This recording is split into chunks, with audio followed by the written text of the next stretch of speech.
So we've seen this introduction slide already. You've seen and met 3 people of our team. We are part of Amphasys. We are a biotech startup located in central Switzerland, and we are a dedicated team of international professionals combining expertise in many areas, for example, agricultural and biomedical engineering, biology, plant genetics, software engineering, communication, and most of all, we are pollen experts. If you want to learn more about us or access our knowledge, as Georg said, you can find a lot of information on our website. You will also find there the pollen blog, so I'll recommend to check this out. We are Amphasys, and we are committed to supporting the agricultural sector in facing the challenge of feeding a growing population with limited resources. And how do we do that? We provide an innovative technology for the analysis of cellular properties. Our analytical instrument can be used for various applications, mainly in agriculture, but it is also used in life science, example for human and animal cells, and in bioprocessing to analyze fermentation processes. Analyzing cellular properties, what does that mean now? In agriculture, our instrument is mainly used for the analysis of pollen cells. And I'm sure you agree, pollen play an important role in plant breeding and seed production. We facilitate reproducible pollen quality monitoring. It is our motivation to provide our customers with data that enables them to take better decisions and improve their processes. But we do not only sell an instrument, we rather see ourselves as a solution provider and offer also consultancy services for the seed industry. So now let's take a closer look at how we unlock the potential of pollen quality monitoring.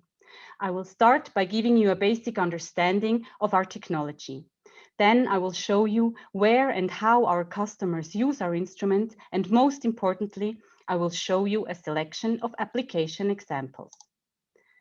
Here on the right, you can see a picture of eggplant pollen in a staining assay under the microscope. Analyzing pollen under the microscope is one of the standard methods used at the time.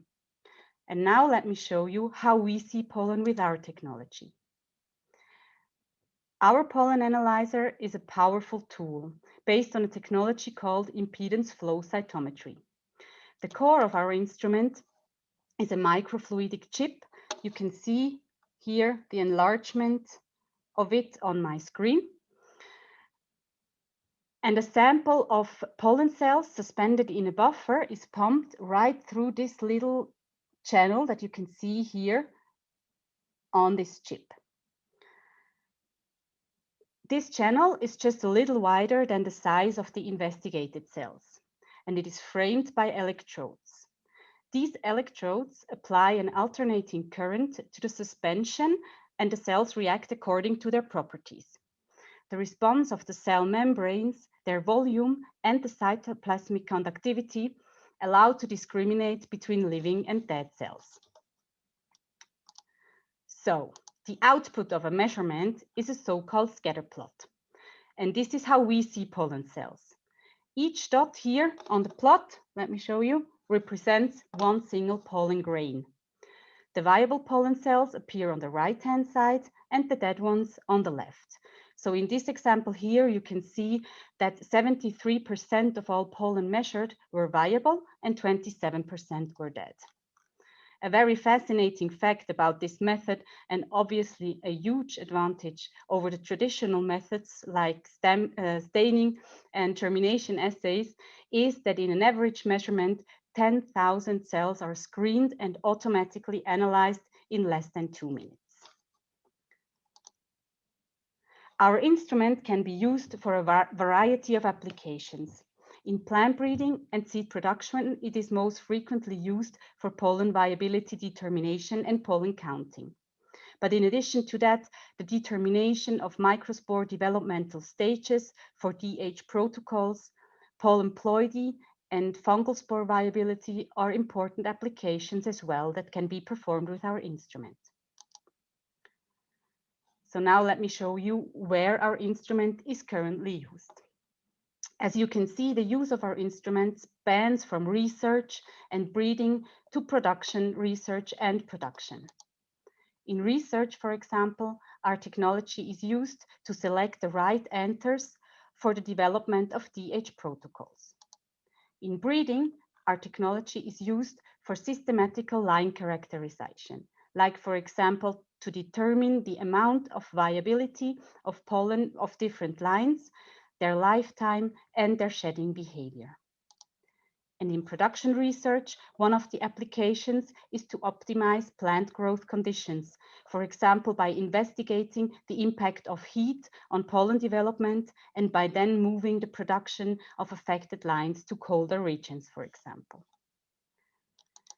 And finally, in seed production, to enable the systematic pollen analysis for quality control. So these highlighted application examples are, of course, only a selection of applications that our instrument is currently used for. Now let's dive a little more into detail. I guess we all agree that a reliable method is key when doing research.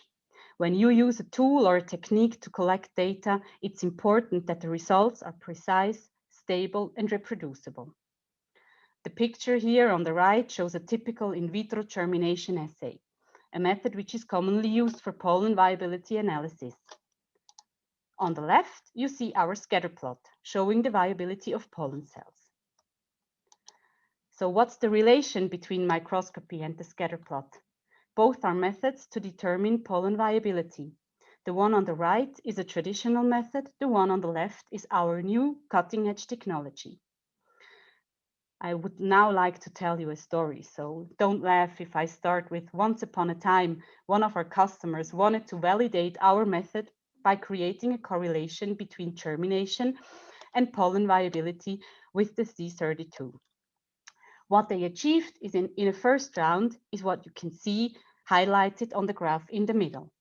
On the horizontal axis, I'll show you here, you find the pollen viability measures with our technology, but surprisingly low viability values determined by germination.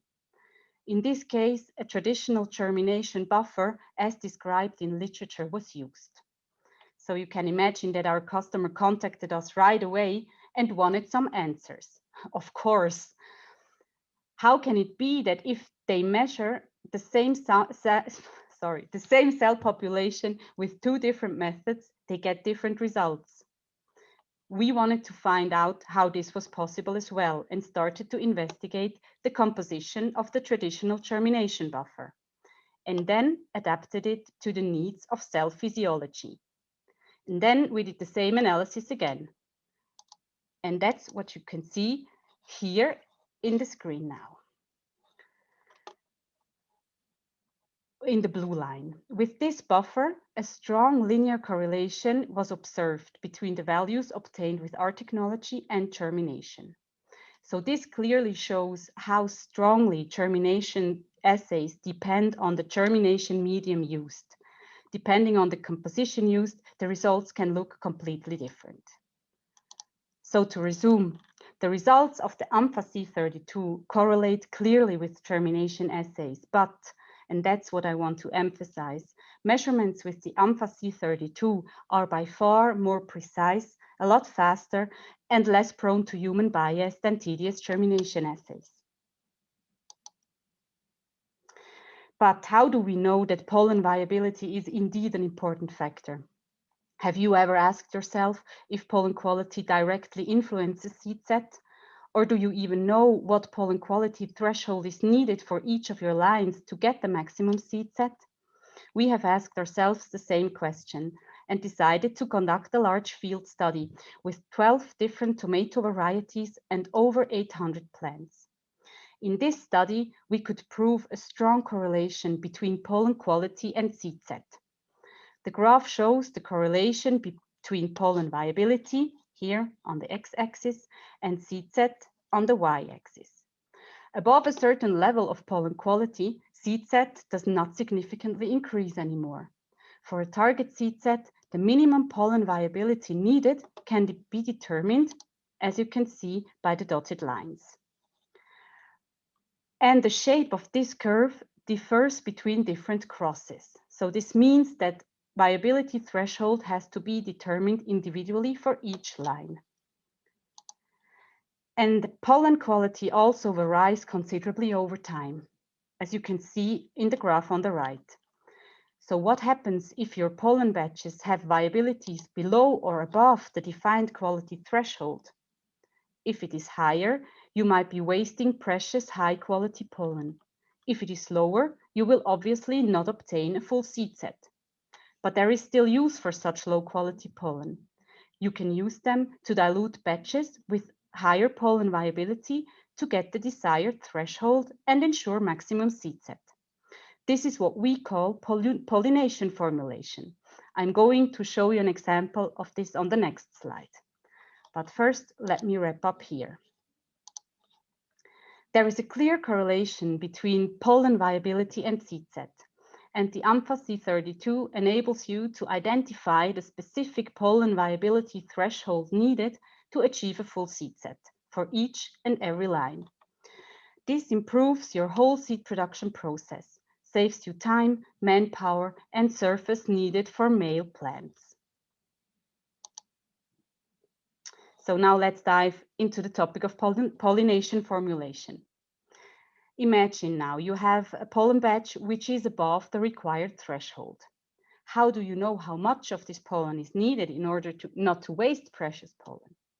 One possibility is to create a pollination formulation by mixing the high viability pollen with a diluent in order to reach the determined threshold. The diluent can either be dead pollen or inert powder, like in this case shown on the slide. You can see here, this population refers to the diluent. To ensure the desired viability level, you can directly measure the composition that was applied to the stigma. So in addition to what you already know now about dead and viable cell populations, this scatter plot shows you a new population, as indicated here in the red frame. This population is the diluent, which can also be characterized and quantified by our technology. So I ask you now, is there a way to make the pollination process more reproducible? Yes, there is. Our instrument allows you to identify insufficient or wasteful pollination and hence standardize your pollination process. Systematic pollen quality monitoring and the use of a tailored pollination recipe have the potential to result in a higher seed yield and efficient use of your precious resources.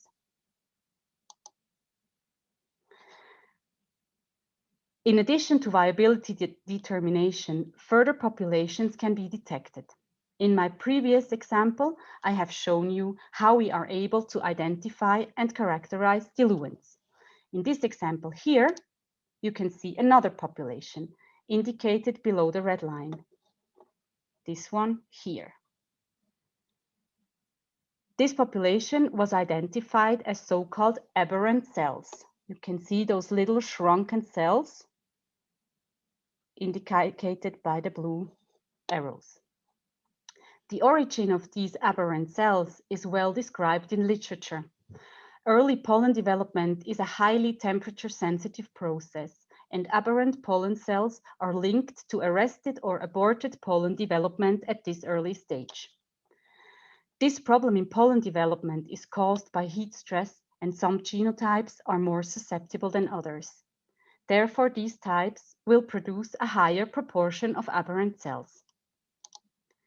The results from such investigations can be used from breeding to seed production. In breeding, for example, for the selection of stress-tolerant genotypes and for the optimization of growth conditions in the greenhouse. In production and production research to optimize plant growth conditions or the location. So until now, I've mostly talked about pollen quality. But of course, pollen quantity is an important parameter as well. In production research, it is used for line characterization and to optimize the female-to-male ratio. In this experiment I'm showing you here, we have investigated the pollen release of different wheat lines. As shown in the graph, we have quantified the amount of pollen shed by one single wheat spike. The spike was covered with a paper bag and the pollen was collected over the whole flowering period. We have analyzed the pollen shed of 5 different varieties and observed considerable differences between those genotypes. As you can see here, varieties 1 to 3 released around 50,000 pollen grains, whereas varieties 4 and 5 more than 150,000. I guess this shows nicely how pollen quantification can be used to identify the strongest pollinators and to optimize the female-to-male ratio. A second example for the importance of pollen quantification is shown in this experiment here with maize pollen. We have installed pollen traps as shown in the picture here. Those are the pollen traps we've designed. It contains our counting buffer, obviously, and have distributed them in a maize field to assess the pollen shed per area. The figure displays the total pollen shed per trap and its variation over time. The result of this experiment delivers important information to optimize the female-to-male ratio and to ensure synchronization of flowering between female and male line. Our technology supports you in the characterization of pollen shed behavior of individual lines and is a powerful tool for the diagnosis and troubleshooting in the field. So now let's have a look into an application that is used in seed production. For some crops, a pollen supply chain can apply, as displayed here in this simplified step-by-step scheme. Pollen is grown, then collected, may be preserved, stored, and transported before the final pollination occurs. Along this supply chain, pollen quality can obviously only decrease. So how can you make sure that you are not losing pollen quality along the line? Exactly, by monitoring every step along the supply chain. Our technology can be used for routine quality measurements with standardized protocols, automated, reproducible results in a fast and highly accurate way. I guess it becomes quite clear now how we outperform the abilities of germination assays here.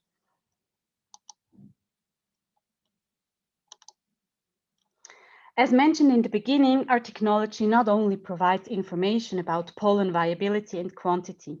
In this case, I would like to show you how the developmental stages of wheat microspores can be determined. This is very important for the selection of the right material for DH protocols. The illustration here shows that we can determine the developmental stages of microspores in each spikelet. This enables to select only the starting material that is most suitable for DH developmental protocols. In this case here, you would select spikelets with a high content of microspores in a uninucleate stage. So the Amphasys 32 not only allows you to determine and quantify the development of microspores, it's even possible to make early prediction of embryo yields from microspore suspensions and thus significantly speed up plant breeding programs. So that was a lot of information, I guess. Let me wrap up the most important points for you. Our Amphasys 32 pollen analyzer is an analytical tool to analyze pollen viability and other cell characteristics. It is a very fast, easy, and highly accurate tool that enables various applications from research to routine analysis in production. And it provides more and better information for data-driven decision-making. If you would like to know how our instrument could be used in your specific case, please contact us. We are happy to schedule a web call or whatever format fits with our pollen experts, free of charge, of course. So that was already the end of my presentation. I hope you're still with us, and thank you a lot for your attention so far. I'm curious about all the questions that have come in. And I'm handing over now to Georg and Jörg for the Q&A session. Yes, thank you very much, Sarah, for this very clear presentation. I hope it was clear to most of our audience, but of course, a lot of questions also came up, and we have tried to group them a little bit together. And yes, so let's start. And I think most of the questions have to be answered or will be answered by Georg. So one question was, at the beginning, the scatter plot looked quite easy, only with viable and dead cells. Then there were some other plots shown which were a little bit more complicated. So in the general question first would be, how do I know what are the dead cells and what are the viable cells, and what else is possible to detect with our technology? Yeah, thank you for the question. First of all, the scatter plots, they don't necessarily have to look like this, so that we have always a nice separation, or that we have a dead population and a viable population. If you have a high viability, for example, you have 95 or even higher percentage of viable, then the dead population gets smaller, and then of course you don't really know, or you can assume by using a dead control, for example, determining the dead population where it is. And on the other hand, as you saw in the presentation, you can also have aberrant cells that normally appear in the plots below, and they give an additional population there. What was the second part of the question? So in general, how you determine dead and viable cells, and what else can you see? Dead and viable, I think if you have, for example, wheat pollen, you can use a fresh sample, you can measure it, and then you can let it die on the lab bench. For example, wheat pollen dies very quickly, then you can measure it again, and then you can see where's the dead population and where's the viable population. What you can also see if you use a diluent, for example, that's shown here on slide 12 here, that it has a different, it appears on a different phase angle, because on the x-axis you can see the phase angle, and it appears on a different position, so you can clearly identify your diluent if you are creating a formulation recipe.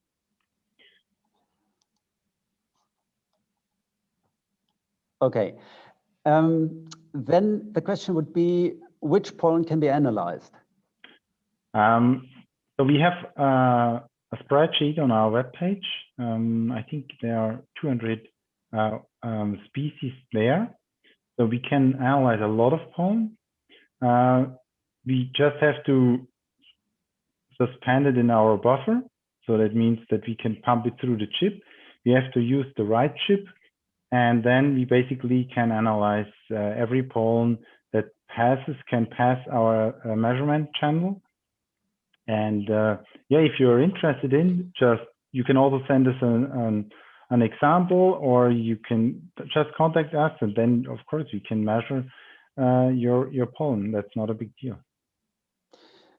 There was another question, and I think this is more or less already answered. That was about the limit, if we are limited to some cells, but you just explained that it's the width of the channel which determines if we can measure a cell or not. Yeah, and I think it has to be single cells, but pollen grains are single cells, so we can measure any cell that can pass through the channel. Yeah, and to complete the picture, it is also possible to measure human cells, animal cells, yeast, a lot of other cells which fit into this channel in our chip. Okay, then the correlation between the pollen viability and the seed set. First of all, the question was which crop was measured or investigated in this experiment? So this was done in tomato, and in tomato, of course, you're creating hybrids, so manual pollination normally, and therefore you collecting the pollen, and this costs money, and therefore you want to get to determine that this threshold in order to get the maximum seeds, in order not to waste precious pollen, that's very important for tomato. But what you can also say that in corn, for example, you normally don't manually pollinate the plants, but if, for example, you have heat stress, it will also reduce the pollen viability, and you end up with lower seed set. So that's also a topic that applies to other crops. And the other question for this graph was, how can it be that it's over such a large range of viability that that there is a crop which shows pollen viability between 0 and 80–90%? Yeah, I think that's a very good question. Normally, if you harvest tomato pollen, it shouldn't be that bad that you have less than 20%, then something else is wrong in your growing condition or something like that, or maybe also the line. What was done here, it was artificially killed, and then it was mixed. So basically the pollen was harvested, then it was killed, and then it was mixed in the right proportion to reach these 20 or 10 or even less percentage of pollen viability. And in the study, it was we wanted to test the influence, and of course, if you have 80% and you have 70 or 80%, you will maybe not see a big of a difference. So you have to also play around a little bit to get this relationship. Yeah. Okay, then one question was regarding the diluent, what was measured from the stigma directly. Yeah, there the question is, how is it possible to quantify the diluent? And so is it detected by our technology, by our instrument? Yeah, of course, that's possible. I think they are using here Lycopodium spores.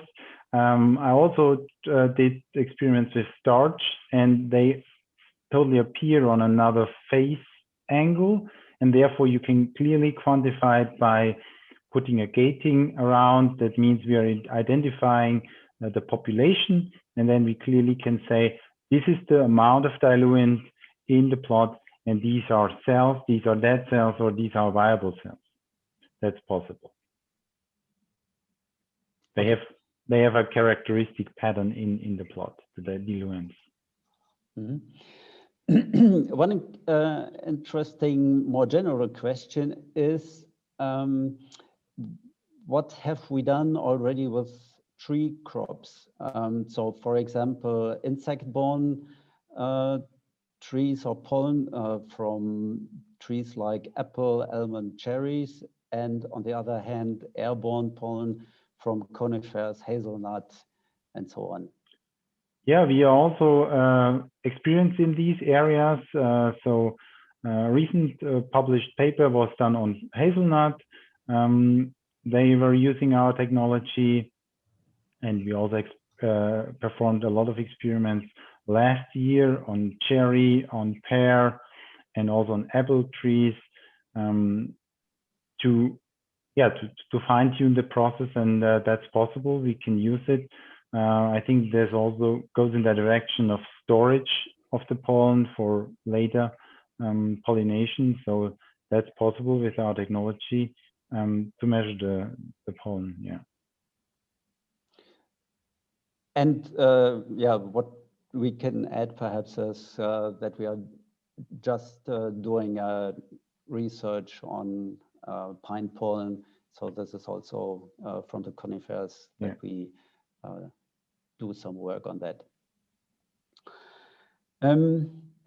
regarding the counting, and that refers to the wheat.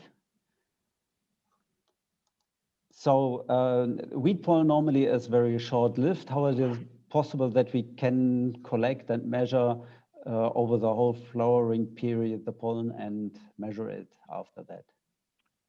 Jörg, you're right. So wheat pollen dies very quickly. So within a couple of hours, or I would say within 2 hours, it's almost dead.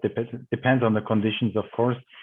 And with the quantification, we use the bag here, a paper bag, to collect the pollen, to dry it. So it dried out and it died. And we were just able to count it with our counting buffer. That was one option to quantify it on the spike level. Another option on the field level or on the plot level, you can pollen traps where you directly put our counting buffer in the field, and then the pollen flies in there and it will be conserved. Of course, you cannot do any viability measurements because normally the pollen shed takes around 5 days or so. It depends on the variety and also on the conditions. So that means you cannot do any viability measurements, but you can do the quantification. And I think that's very handy, and it's very a fast way to do it. So yeah, to quantify the amount of pollen that is within a spike or is shed within a field. Okay. Then there was a question about frozen pollen. So also a more general question. Is it possible to measure also frozen pollen or only fresh pollen? No, we can analyze basically any pollen. If it's frozen pollen, of course, you cannot measure it frozen. You have to let it equilibrate to room temperature. If you have frozen pollen, then you have to also do a rehydration, and then of course you can measure it, and that's not a big problem. I think it's a common process. If you want to store it, then you have to analyze your process, and it's very important that you know in the end how high is the viability after the storage or during the storage, and therefore you can optimize the storage conditions or maybe the harvest condition. It depends on the crop. So frozen pollen, that's not a problem. Okay, thanks. Yeah, there's one question I also can answer. There was the question for the routine quality measurements. In general, how many samples can be measured? So Sarah told you the time for one measurement is really short, so about 2 minutes. And what we offer is that there is an auto sampler with 96 well plate. That means that you can measure 96 samples more or less in a row if you have prepared the samples already. There would only be one limitation, and that would be the pollen has to be stable in the buffer over that period. Otherwise, you can measure all of these samples in one run. Another question was, where can I buy the instrument in the US? We are working with a distributor in the US. This is New Tech Group in Farmingdale, New Jersey. So if you are a customer based in the US, you can address to New Tech. They will help you. They will distribute they are distributing all our products.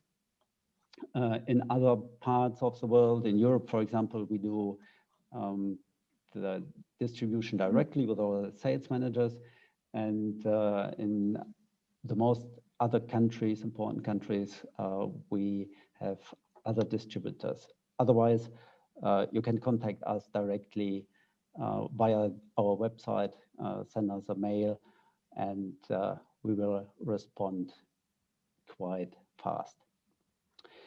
So I think these were most of the questions. Others which are not answered, we will do it by mail.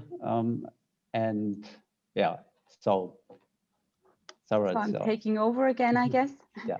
Thank you, Jörg and Georg, for answering all those questions and giving out so much helpful information. And thank you again to our audience for being part of this visit today. I hope you learned how our instrument can be used. And if you're interested in knowing how it could look in your specific case, please don't be shy, drop us a line. If you have other questions that go more into detail, you can write us an email, contact us anytime. We're very grateful again also to the organizers of the Seed Central Innovators Showcase who offered us this platform today, and wish you a lovely day for everyone who the day has just started. Here in Switzerland, it's dark outside and still snowing, and we will go home and enjoy a calm evening now. Thank you all and see you soon, hopefully. Goodbye. Bye-bye. Thank you. Bye-bye.